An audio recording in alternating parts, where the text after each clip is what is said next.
what we're at.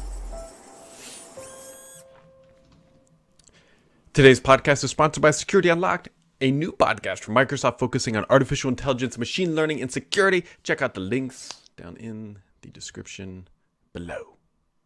What's up? trying to figure out how I can lower the bar every day this week. Tomorrow I won't be wearing clothes. I haven't used the blur function in a while, but we can pull that out of the archives. The witness protection program Shadow with the gravelly voice. Something like this. If I turn off the lights. Yeah, exactly. So you say you were inside the disco, whatever. I don't know. The Teams meeting is coming from inside the building, Paul. And that is unfortunate. They are adding a new. This is something that should have been added. I don't know. 13 months ago, is that where we're at with the panty? The panty. Yep. It's a button inside of Teams. Now they've had this in Windows a little bit, but they put it on Skype first because whatever. It's called Meet Now. You click it, and you get a link. And you can send that link to your compadres inside or outside of your company, and they can click that link and join your meeting because I agree that it should have a choice between Teams and Skype. But see, they didn't. I'm sure their thinking there was we want to make this as simple as possible, you know? Yeah, but everybody's using Teams. That's what all the cool kids are jumping off of. Actually, there are more people using Skype. There are. Well, no, I know. I know. Are you referring to the 330 million number? Any number you choose to pick. I mean, well, it is higher for Skype. I mean, you know, I know. We haven't gotten a new number in like a decade. Okay, well then we have to go with that number, don't we? Anyway, there is. I look. It's a consumer thing. I agree completely. In fact, if they were smart, if you signed in with an Azure Active Directory account, that should be Teams, and it should be tied to that account. You know? It's one step away from being like what I would consider best in class. So if you use GoToMeeting, if you're familiar with that, like you can register like a permanent domain, like GoToMeeting/Brad's Meetings, and then I can send that to you. And if you click that at any time in the universe, as long as I'm paying a subscription, like you click it and then we jump into a meeting. Like I don't have to remember the crazy thing or whatever. That's like that's like the next hurdle. Yeah. Yeah. So. I mean, I have never once used this feature in my life, other than because I have to write a book about Windows 10. It is easy. It's not objectionable. Yeah. Well, you know, it's coming to Teams, so you don't have to schedule meetings anymore. So it's coming there. It's going to be right in your purview. Wait, so you're saying it is happening? It is. Like they're going to add a literal button instead of Teams. Because what you have to do now is you have to click calendar. You have to hit schedule meeting. You have to fill out all the dumb stuff. You have to type in their email address. Then you hit send. Sends them a meeting invite. And then nobody will be able to find it. So then you have to go open it up and scroll down to like the bottom of it. And then you can find the join link. Now they're just taking that whole process and saying, here's a button. You click it and you get a join link, which is what everybody's been asking for since February of last year. You know what else they've been asking for since February last year? It's just a weird coincidence. End of the pandemic. Yeah. Yeah. Yeah, it was so. My wife and I talk about this like once a week. We were so optimistic, like the kid would come home from school for 2 weeks and then it'd be fine. Like naive. So my kid is actually home from school because they're on fall break, and I can hear her standing above me, just dropping, or not fall break. They have winter break because. Okay, let's just check it. Do you live in Australia, Brad? What's that? Yeah. Anyways, and I can hear her just dropping things on the wood floor, which is really loud. So whatever. Yeah, winter break. Why not? Yeah, it must be fun, you know, having a kid home again. Yep. Just like, so unusual. I think one of my, I think my son's school. Yeah, it's my son's school is not. They've canceled spring break this year. Mm-hmm. They're like, look, you all want to be home a week early, right? I mean, why don't we just power through? Oh, that's actually smart. Yeah, let's. You know, there's no one's going anywhere. It's not like you can go on vacation, really. I mean, I thought it was a good idea. Yeah, meanwhile, I kind of party college that my daughter goes to, they probably extended it by a week. So you have enough time to quarantine when you go to Lake Havasu in Mexico or in Arizona. So you've got your son's school, which is like the cautious approach, and your daughter's school, which is pushing herd immunity. I told you. the responses of the two schools has been sharply dramatic during the pandemic. You will not be surprised to know that the school that has the word technology in its title is doing all the right things, and the school that's located in South Carolina is, it's just not quite as good. Although honestly, they're doing a pretty good job, I should say. To be fair. Why are all my tabs sleeping? Be awake. It's Monday. Oh, no, it's not Monday. It's Thursday. I am. Wow. It's a day of the week, isn't it? I've been meaning to talk to you about how unprofessional you become on this podcast, and seems like this is the best time. This is just out in the open. What happened yesterday? Microsoft. Not a heck of a lot of anything. I do find it somewhat ironic, and I know someone's going to yell at me. Whatever. Microsoft is on this big, massive green initiative for their green energy. Great. And they joined up with VW, who not so green initiative, right? Skeptical past for self-driving stuff, but right. Sometimes the people who have sinned the most, have a better perspective. It's like when you is that what you're going with?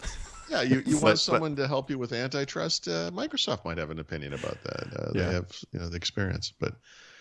Yeah, I used to joke about my wife bought a TDI sport wagon thing because she wanted to save the planet, right? Spent extra on like a clean diesel engine, right? Mm-hmm. So clean diesel is an oxymoron. There's no such thing. Volkswagen lied to the world, as everyone knows. They paid my wife basically the full price of the car to get it back. But I used to joke with her. She'd be driving down the road. You thought you were saving the planet, but behind you, every tree you went by was dying as you went by. Stupid Volkswagen.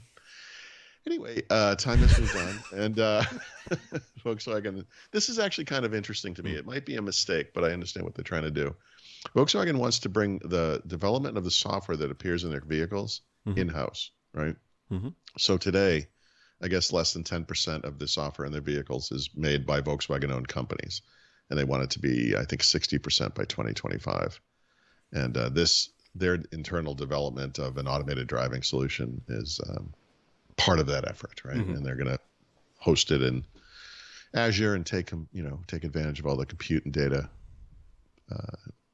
advantages of this platform, I guess. So fun. See, they're back in cars. Everyone was worried. Windows Automotive was dead. Ford Sync, right? Gone. Sunk. It's been sunk. And it says something about the quality of your platform when you get beaten up by BlackBerry after they've lost the the smartphone market, right? I mean, it's like yikes. What's next? Is Atari going to come along and screw around with the Xbox or something? Oh my God! Did you see this? Remember when Microsoft sort of missed buying Yahoo for about $45 billion? Yeah. Did you see what they were trying to buy? Oh, you're talking about Pinterest? Yeah. Microsoft was there a price tag? Well, Pinterest today, isn't there a public company worth like $50 billion? Okay, so I feel like Pinterest. $50 billion. I mean, they're obviously kind of a big ongoing concern, but I feel like they don't really register like AAA, social media networks like Facebook or Instagram or Twitter. I guess even right. I mean, aren't they? They're like Etsy, sort of. Yeah, but I mean, like you can. Digital corkboards. I do not use Pinterest, so I am not qualified to tell you the finer details of why this platform is worth $50 billion. Right. Well, TikTok is worth something as well, some tens of billions. I mean, I sort of vaguely understand the point there, but I feel even more adrift with Pinterest for whatever reason. I don't mind that it exists. It's not objectionable or anything, but like I just don't see the. Maybe I understand Microsoft wanting to be in a social network, right? This is where data comes from. Data is so central to what Microsoft's trying to do in the cloud. Mm-hmm. Like, I get it, but I don't know. Do you really want to be the also-ran in another market? Is that your goal? Well, I think we're looking for the Bing of social media. Oh, Pinterest. Wow. Mm-hmm. I would actually probably. I wonder what Bing as a standalone entity would be worth. Right? Would it be worth more than $50 billion? No. I don't think it would be. But. I mean, you could just do the math on the earnings. I mean, yeah. What we know, just on like where did Bing search / advertising revenues must pop up in what? Either Intelligent Cloud or Yeah, they They're do not. talk about it. What Bing like just became popular, Well, positive in the cash flow or whatever they call that. Like, all right, but we're talking about a business that yeah, overall is 10 to 12, 14, somewhere in there, $1 billion a quarter. Bing has got to be the smallest yeah, slice of that. I mean, yeah.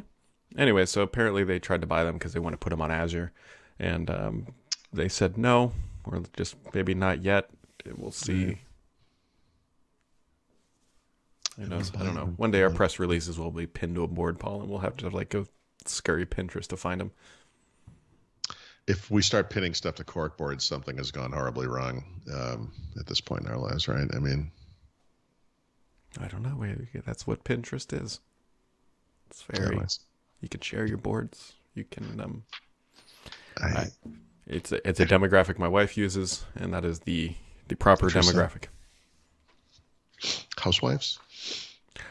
I think just not us is the demographic. Just not like us. I got you. Oh, then and that's fine. You know, there should be digital platforms for normal people, right? Mm-hmm. Maybe that's all it is.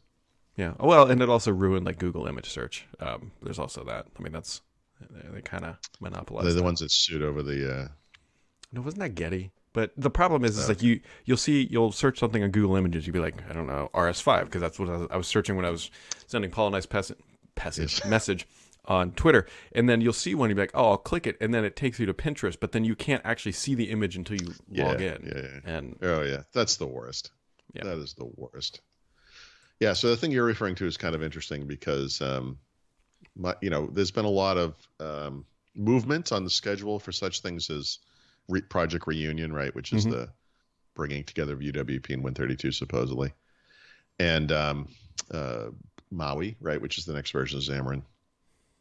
And they literally issued, like, they keep pushing back the milestones. So a lot of that stuff I just described is going to happen by the end of this year, probably, but, not really, right? Anyway, they decided yesterday, Microsoft, that Reunion will only support that. It's like we finally made a decision. We're going to support down to RS5 on Windows 10. That's the only way they describe that thing, RS5. Yeah. Because everyone remembers which one that was. Mm-hmm. We already struggle with the fact that like each of these Windows 10 versions has too many different names, and that people mistakenly will refer to them by the name of the update, which is not the name of the release. And Microsoft does that all the time. It's not any blogger that's doing it wrong. It's everybody. So now you're going to refer to it as RS5. And then the only thing that's like more excellent than that is I've got people on Twitter after I complain about it telling me, "Oh, RS5 is 1809." Thanks. Maybe they could have put 1809 in there. That would have been. Yeah, because that's the version.